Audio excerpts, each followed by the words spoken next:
I am here with the serial entrepreneur and founder of the Money Magnates Club, Miss Alexandra Arlington. Now, Miss Arlington, you are hosting the Preneur Conference, which empowers young entrepreneurs in Charlotte next weekend, which is birthday weekend. Woo woo. But we're going to dig into that a little later. Um, you were like the most ambitious teen growing up that refused to be broke. I'll just say that. You learned how to style hair at the age of 14. Did that become a passion, or was it something that you did just to get money because income was tight in your household? Yes. Okay. So two quick things. I am actually Dr. Alexandra Period. Arrington. So I put that out there. That EDD is paid Yes. for. I need people to say it with their chest. Okay. Happy to be here. I started actually doing hair when I was 8. When I was 8 years old. Now I couldn't actually get paid for it or enroll in any classes until 14, but that was a long journey that I always shout out my aunt Risa, who I love, who we would spend summers with in DC. And I would sit on her floor and help her sweep up hair after clients. And I would hand her the rollers from her roller box as she was doing roller sets on clients in DC summers. And that really, it sparked something in me in terms of the creative side of myself. And I used to get my brown gel, yes, ma'am, my Echo Styler, and I used to lay, finger waves on my baby dolls. And then, it turned into my friends. Then it turned into folks at school. It turned into my guidance counselor, my pastor's wife.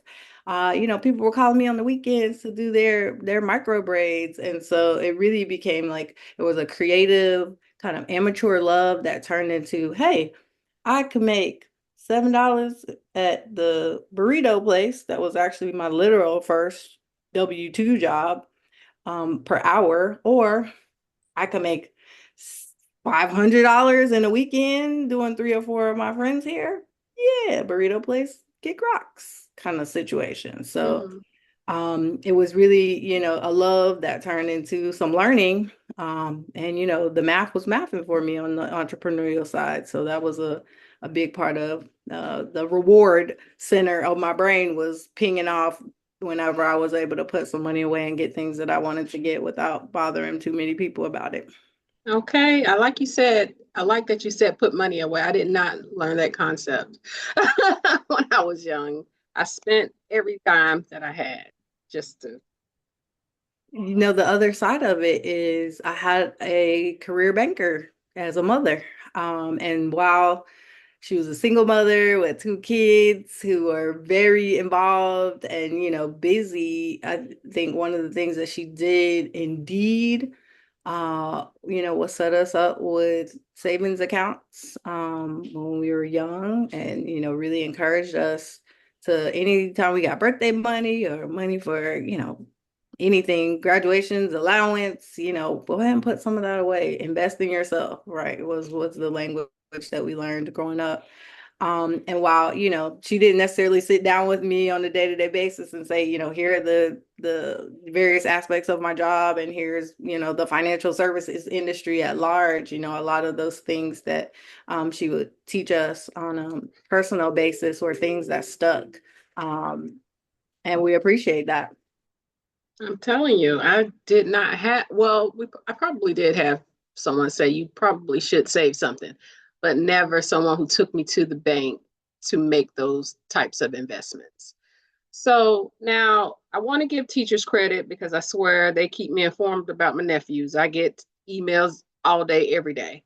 However, let's go back in time to when you were in school. Now you are from Charlotte, North Carolina, and you're not from Charlotte. Where are you from? No, I am from Richmond, Virginia. I'm a Richmond, Virginia. Okay, so they state had for lovers. Yeah. so they had Title I schools there. Mhm. Do you think Title I schools lacked when teaching fundamentals about business, or should this be studied on a broader scale for students looking to start a business? So, I mean, there are a couple of things I would say to that. The school system was a little bit different back in my day. There's a lot of things that have changed for a lot of different reasons. One of the things I think the school system did well was provide the opportunity, at least for students to have a broad approach to education. So we did have, things like the home economics classes. We did have the extracurriculars like the 4-H club, that had entrepreneurship and, learning how to do things with your hands, right? And appreciate, the fruit of what you were able to produce. But those things were not core courses, right? Those Right, things were electives or there were after school programs. And so not everybody, was taught to take advantage of those types of opportunities or, have those centered as valuable. They were, seen as, something nice to do. And I think there's a real opportunity within the school system, and especially in North Carolina, there actually is legislation on the books for there to be mhm, personal finance that's mandated within the school system. And so now they're trying to decide, well, who does that curriculum, right? Do teachers have to have a certain set of um, qualifications or background in order to be able to teach that? Who's going to fund it? And so there are a lot of questions still with that, but I think they're moving in the right direction with having that be a mandate that before you graduate high school, you have to take a specifically personal finance class and right. not set aside, or it's not something that's a part of some other class, because that's so important and it's really under valued in terms of how it's used in terms of the applications once school is done, or even while you're in school for that matter. Facts. So, and even with that, you saw business and economics as a fundamental need. Like you just said, it was not a core thing back then. So Mhm. tell us about Money Magnets Club and the reason you launched that in 2019. Yeah, and so Money Magnets Club is the nonprofit that I am so privileged to lead here in Charlotte. And I tell people that I'm an accidental nonprofit leader, which is funny, and that's part of, I think, my serial entrepreneurialism. I don't need a strong, 5-year plan to start. I'm gonna throw stuff to the wall now and see what sticks. What happens when you have that orientation is that you can build and you can assess and you can learn and you can grow and you can continue to build and you can strengthen that base and you can continue to build. And so I've always kind of appreciated that approach because, you don't always have to be 100% ready to start. If you have to wait till you're 100% ready, there's 5 other people that's already moving in the direction that you're trying to go. And so, uh, uh, on that same token, I really am a firm believer that you are one of one. I am one of one. And so whatever you do, even if you and I do the same thing, you're not going to do it like me. I'm not going to do it like you. So I have some value to add to the market, even if we have similar ideas. But I, along with my co-founder, who is the children's librarian at the West Boulevard branch of the library, we were brought together serendipitously through mutual connections. And I had a set of ideas about what I wanted to do. I'm a consultant and I do workshops and training. I have education in my background.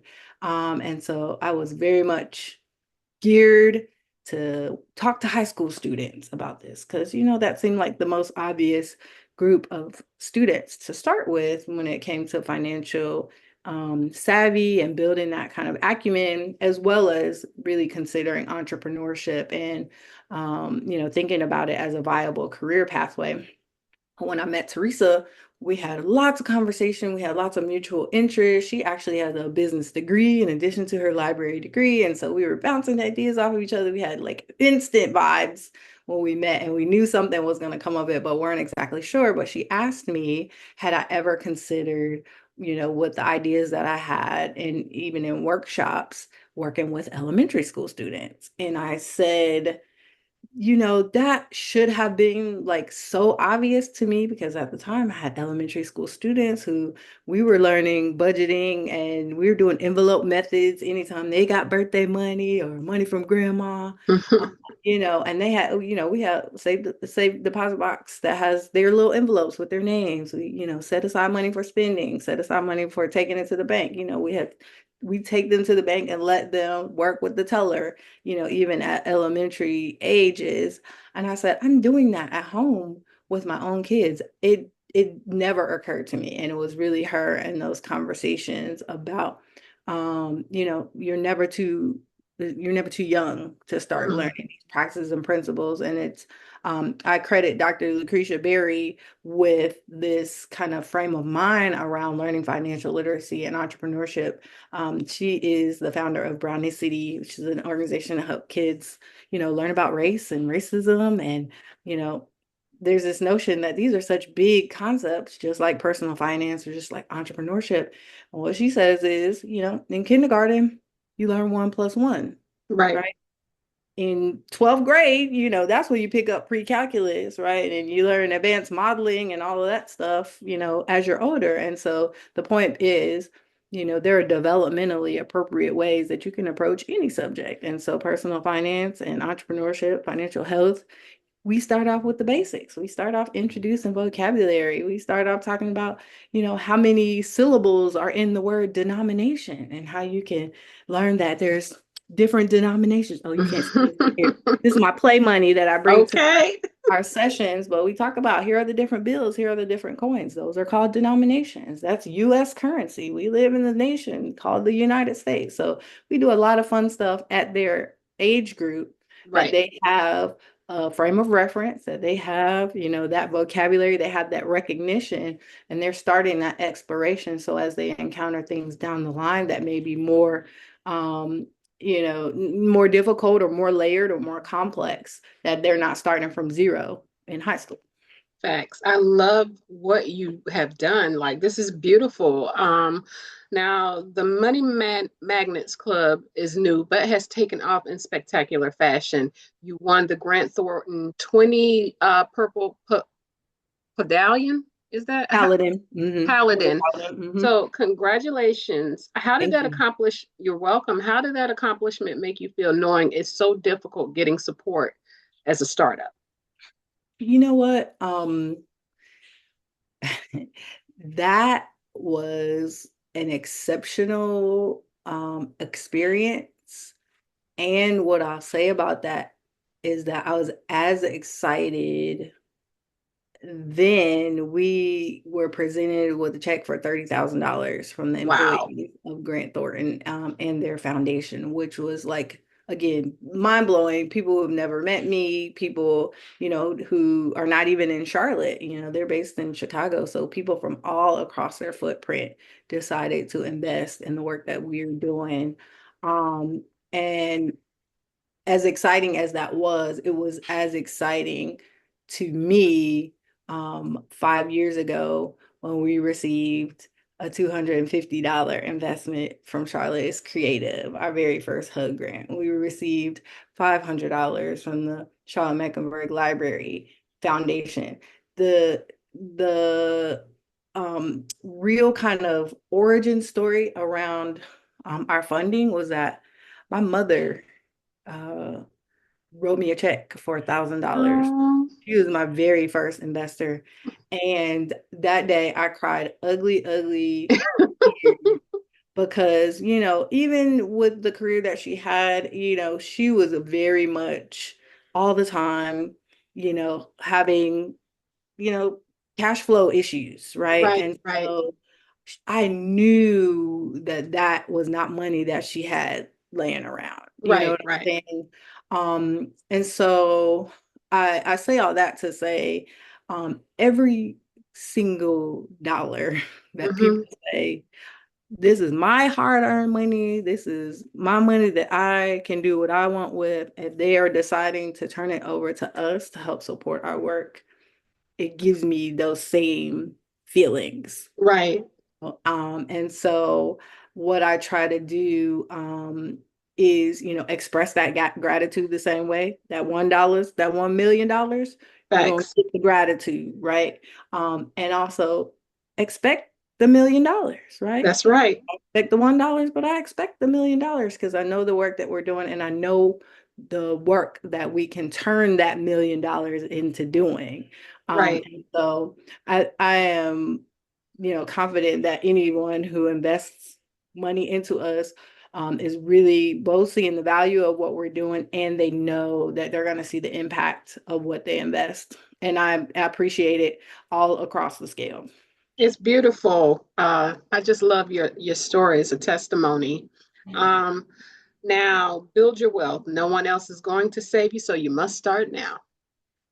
Give us two tips for your young entrepreneurs to follow. What are things to consider when starting a business plan from scratch? So just give us two tips on that because I know you're going to be teaching that next weekend, and we won't don't want to give all the jewels away, but we want to let them know, hey, you're going to get value when you come to this course. Well, to be fair, I'm not going to be teaching much at the conference, and this is also a testament to what we're attempting to do. So, the Preneur Conference, November 16th, TPCC, Central Campus, North Classroom Building. Get your tickets now, preneurconference.com. Doors open at 9:30. We start at 10. That conference is a testament to what is really a fundamental concept of my personal values. It's a personal concept of really what grounds Money Magnates Club as an organization, and it is really the tie that binds for these 9 nonprofit organizations locally that have entrepreneurship and or financial health, financial literacy, wealth building as a part of their core missions, and that is community. We are all very community minded. We all understand and know the power of connecting together, right? All Right, of us have individual power as organization leaders. Our organizations have power because we lead them in a way that generates that power, and we leverage that power both with our dollar, with the ideas that we have and that we perpetuate, right, with what we're trying to build with the folks that we serve.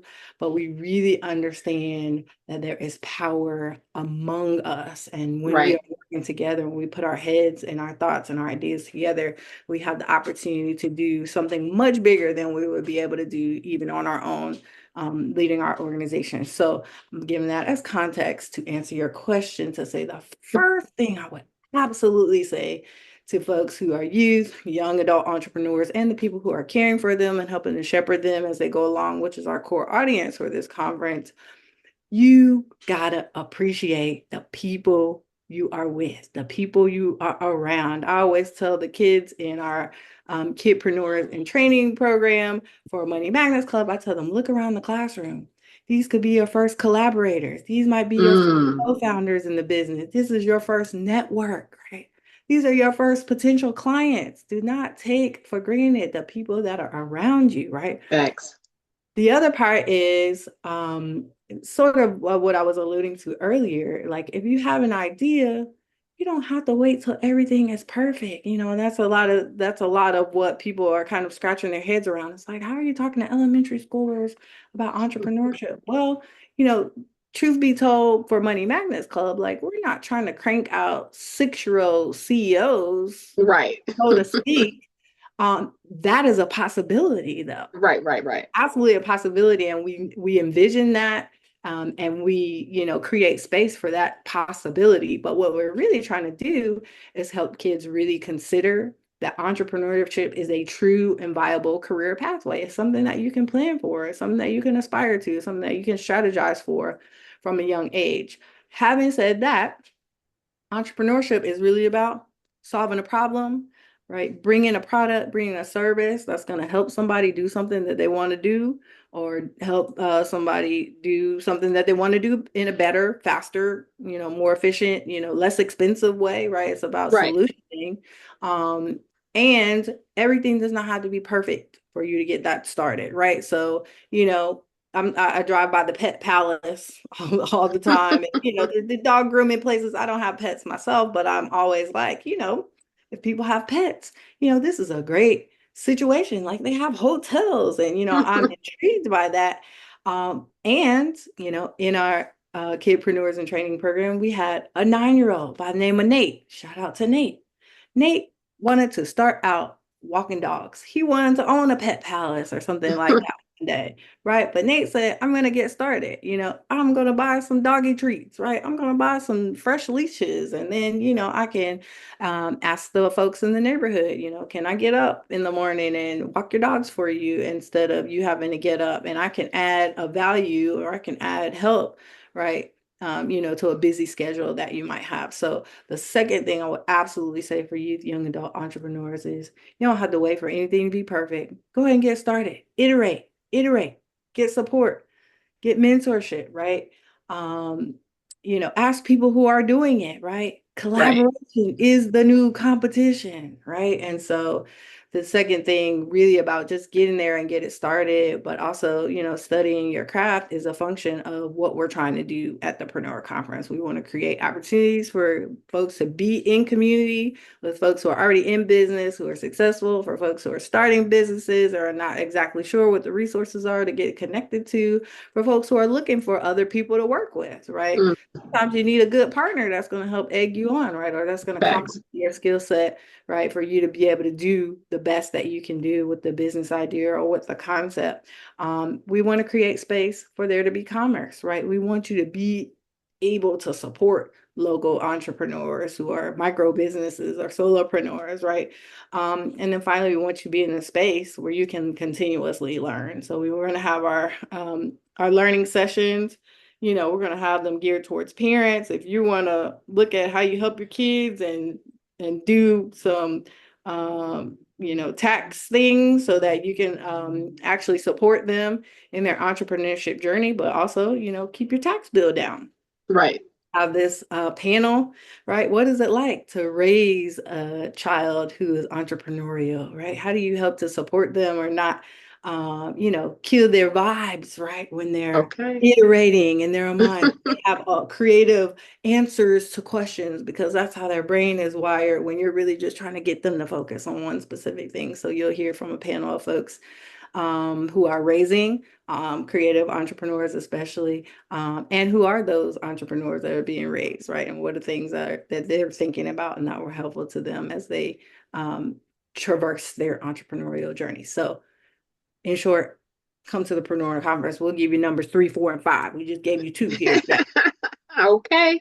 Now, again, you just told us about the Preneur Conference, hosted by the Preneur Collective.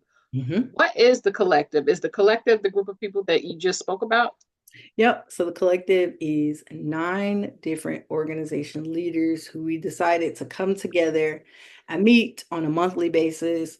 And really, I said earlier, collaboration is the new competition, in a world that can seem very like dog eat dog and Mm, that, there's gatekeepers and no, we can't tell you this because then you're going to one up us or no, they're going to steal our idea.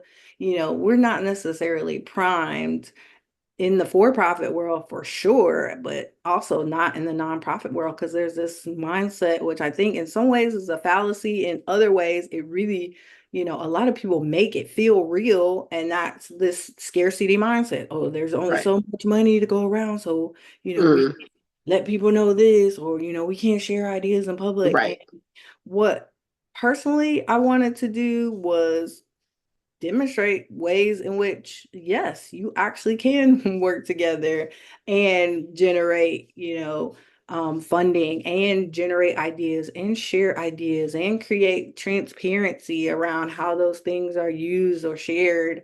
And so this is another one of those entrepreneurial efforts where we're really thinking about hard things together. We're looking at the legalities of different things, right? And we're asking ourselves the question, like, what is it that we really can do together, knowing that we're all busy, quote unquote, doing our own thing, that also helps align, this entrepreneurship thing and this financial health thing that we all hold in high regard. And so the Preneur Conference was the thing, right, that we ideated and that we toiled over and that we decided that we could do together as a test project, right, for what we could produce if we put our assets, our resources, our time, right, and our ideas together.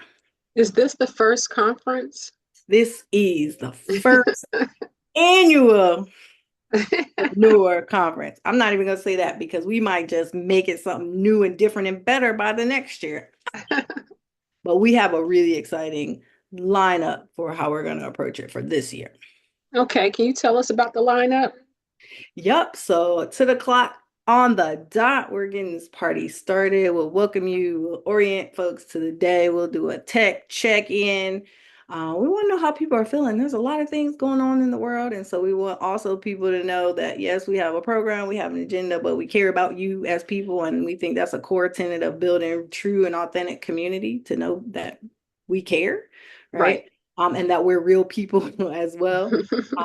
We'll have those learning sessions that I mentioned. So we'll have two rounds of concurrent sessions that folks can learn, and those are geared to all ages. We're going to have a fashion activation. We'll have some youth influencers on campus that are going to be documenting the day.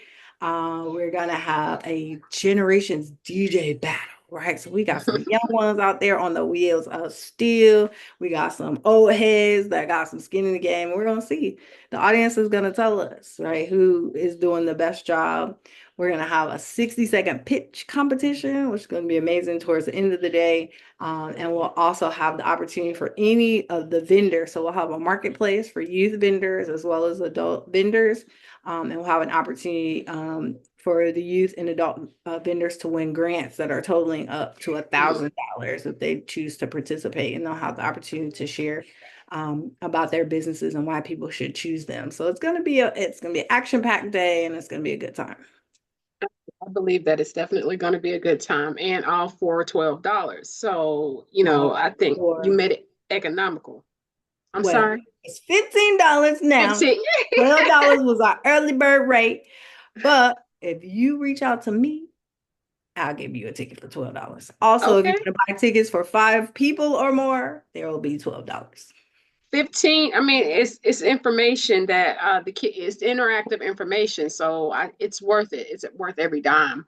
They get Now, lunch and they'll get a swag bag. And I'm telling you, we got some really great stuff in that swag bag. so you have spacing for more attendees. Absolutely. Absolutely. If we didn't have space, we would make space. Okay.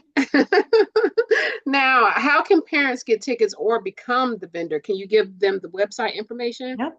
preneurconference.com. You can go register to get 1 ticket, register to get 5 tickets, register to get 500. You can't get 500 tickets. We have 175 person capacity. So there's still space, but go ahead and get your tickets before they get gone. You can also purchase a kid vendor table or an adult vendor table at preneurconference.com, and they'll direct you to check out and get the different things that you need to participate in the day. Now, Dr. Arlington, can you give words of encouragement for that budding entrepreneur?